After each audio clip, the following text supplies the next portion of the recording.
श्रीराम. सर्व श्रोत्यांना प्रेमपूर्वक नमस्कार.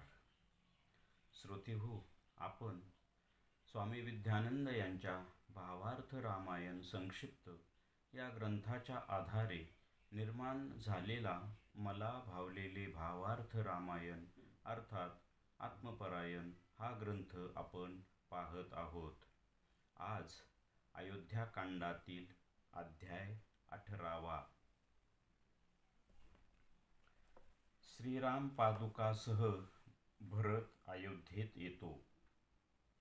ओम श्रीराम. श्रीरामांनी भरतास परत अयोध्येस जाण्याविषयी व आता दुःख न करण्याविषयी समजावले आहे, परंतु भरताची अवस्था ही विकल झाली आहे. मग सर्व ऋषीवर श्रीरामास सांगतात की, हे श्रीरामा, तुझ्या पवित्र पादुका भरतास दे. आणि या पादुका गहन, गूढ व श्रेष्ठ आहेत. तेव्हा भरतास खूप आनंद होतो व तो म्हणतो की, या राम पादुकाच माझे राज्य आहे. याच पादुका सिंहासनावर ठेवून मी राज्यकारभार करीन व जिथे राम नाही त्या अयोध्येत न राहता मी नंदीग्रामी राहून राज्य चालवीन. मग श्रीराम त्या पादुका भरताच्या डोक्यावर ठेवतात. त्यानंतर सर्वजण एकमेकांचा निरोप घेतात. तेव्हा श्रीराम सर्वांना सांगतात की, मी 14 वर्ष व 14 दिवसांनी अयोध्येस परत येईन. मग श्रीराम, सीता व लक्ष्मण मातांना व गुरूंना नमस्कार करतात व मग पुढे भरत नंदीग्रामात राहून शत्रुघ्नाकडून अयोध्येचा राज्यकारभार चालवत आहे. आता आपण साधकाचे दृष्टीने पाहू.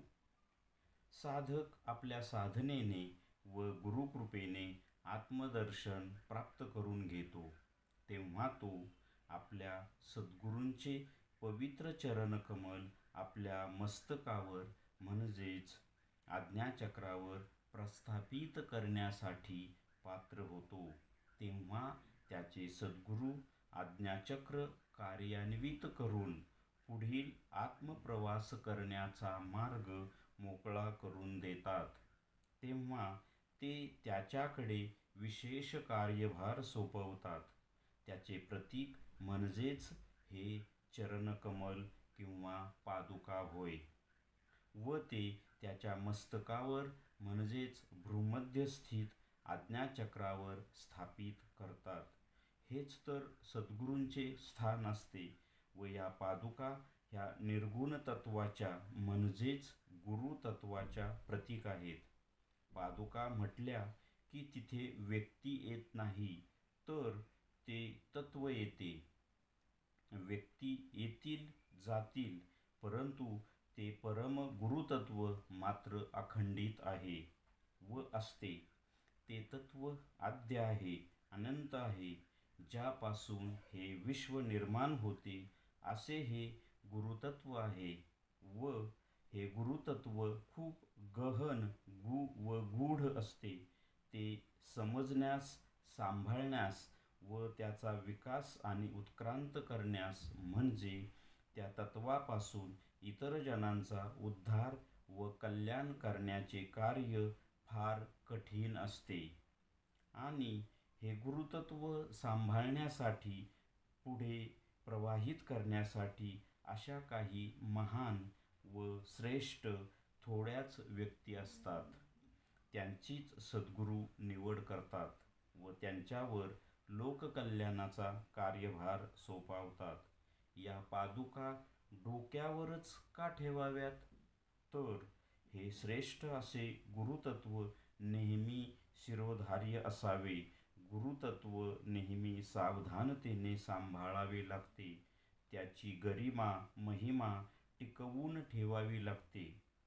आणि आपले मस्तक हे श्री गुरूंचे म्हणजेच परब्रह्माचे स्थान आहे व हे तत्व देखील तेच सद्गुरू किंवा परब्रह्म आहेत म्हणून ते सदा वंदनीय आहे आणि म्हणूनच ते मस्तकावरच असावे. श्रीरामार्पण. अयोध्याकांड समाप्त. आता या अध्यायाचे सार आपण थोडक्यात पाहू. इथे कथेमध्ये श्रीरामांनी भरतास समजावले आहे व परत अयोध्येस जाण्यास सांगितले आहे. तेव्हा काही ऋषीमुनी श्रीरामांना सांगतात की तुमच्या पवित्र पादुका भरतास द्या, म्हणजे भरत प्रेमाने निघून परत अयोध्येस परत जाईल. श्रीराम प्रभू सुद्धा भरतास आपल्या पादुका देतात. पादुकाच का बरं, किंवा श्रीरामांचे चरण कमलच का देतात? श्रीरामांचं एखादं चित्र, एखादी विशिष्ट गोष्ट, एखादी मुद्रा, अशा का गोष्टी दिल्या नाहीत? पादुकाच का? कारण आपण पाहतो एखादी महान विभूती, एखादी संत इहलोक सोडून जेव्हा निघून जातात, तर त्यांच्या ज्या स्थानावर आपण मंदिर वगैरे किंवा काही स्मारक वगैरे बांधतो, तिथे पादुकाच ठेवल्या जातात. कारण पादुका हे चैतन्य तत्व आहे, निर्गुण तत्व आहे.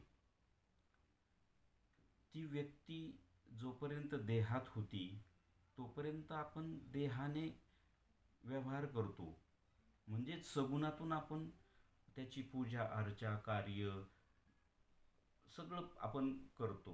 परंतु जेव्हा ते संत, ते महात्मे, ते महापुरुष इहलोक सोडून निघून जातात, तेव्हा त्यांचं प्रतीक म्हणून त्यांच्या पदचिन्ह किंवा पादुकाच ठेवल्या जातात. कारण ते महापुरुष सगुणातून निर्गुणात परावर्तित होतात, म्हणजे ते चैतन्यमय अवस्थेत निघून जातात. मग चैतन्यमय अवस्थेची खूण काय, किंवा निर्गुणाची खूण काय, तर पादुका.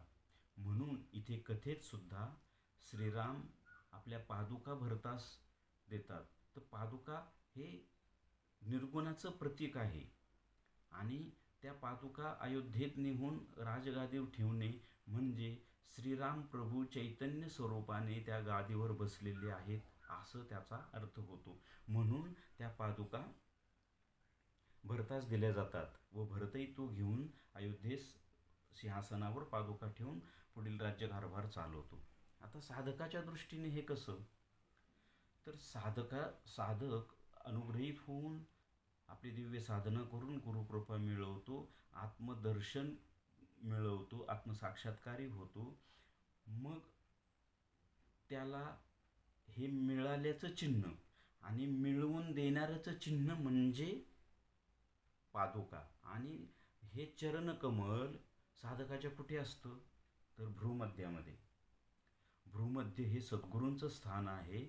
भ्रूमध्यामध्येच त्या पादुका ठेवल्या जातात आणि तिथून पुढचा जो प्रवास आहे सायुज्यमुक्तीपर्यंतचा, पुढे ब्रह्म परब्रह्म या ज्या अवस्थेपर्यंतचा प्रवास आहे, तो प्रवास सद्गुरू या भ्रूमध्या स्थित आज्ञाचक्राच्या पुढील संपूर्ण प्रवास हे सद्गुरू करून घेतात.